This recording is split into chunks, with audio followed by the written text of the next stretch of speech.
because this was propaganda. This was puffery.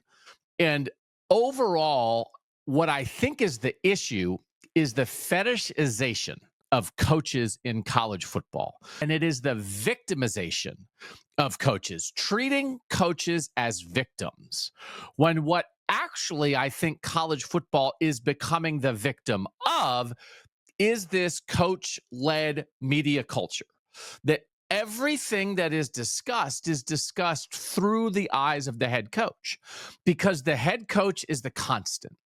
And the head coach is the contact. The head coach is the voice. The head coach is the guy you schmooze with.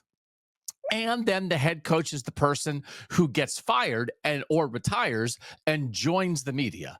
And so like Nick Saban's comments to and around James Franklin were the screwiest ones, were the ones that we should give the least amount of attention to, but because he's Nick Saban, it can often get the most attention. And the interview with James Franklin, particularly Nick Saban, saying, James Franklin was asked whether it was fair that he got fired. And he said, fair is not for me to decide. And I thought that's a good thing I thought James Franklin handled himself.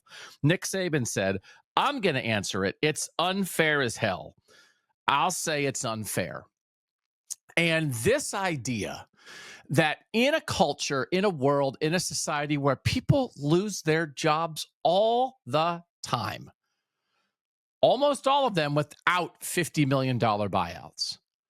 So the idea that any coach who is fired when he is not a complete and utter failure is a victim is so wrong. And it skews the entire view of college football. The coaches are the third most important group in college football. They are not the most important. Now, there's a way that it gets messed up in our heads.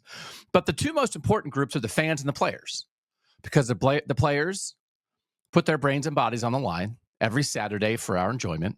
And the fans are what makes it a billion-dollar industry. The fans are what provides the passion. And then to act like him coming on the show, Desmond Howard, it speaks volumes about who you are.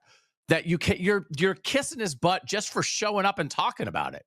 You don't need to do that. The coaches will be fine.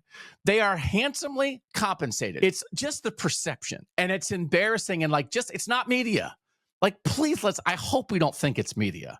It's butt kissing, and it's professional butt kissing because James Franklin might wind up working for ESPN. But it's what passes as journalism half the time these days.